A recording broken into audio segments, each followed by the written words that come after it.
So you want to reference another spreadsheet in your Google Sheet. So we have a couple of sales here from the last 2 years, and we're putting together a dashboard, but we're missing this year's sales. We've created a whole nother spreadsheet file, an entirely new workbook with these sales, and they're in a different column.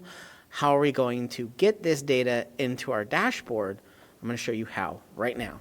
So we're going to go just like we would with getting the sum of this reference. We're going to hit equals. The one difference we're going to do is we're going to import a range. And what we need here is a spreadsheet URL and the range string. So that spreadsheet URL is literally the entire workbook's URL. We'll put that in double quote, and the range string we'll also put in double quotes. And what it'll be is the name of the tab plus the range. So CC. This will be 2025 sales exclamation C:C. We're going to hit enter, and it's going to give us a reference error. But when we hover over it, it'll say allow access. So we need to connect these sheets, and we may get another reference error that says the array would overwrite data in C3.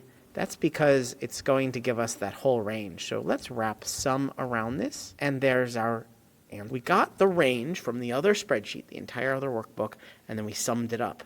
Pretty cool, right? You're watching Better Sheets here on YouTube. Make sure you check out this video or this video and subscribe right now to get more tips, tricks, how-tos, get more out of your Google Sheets than you ever have before.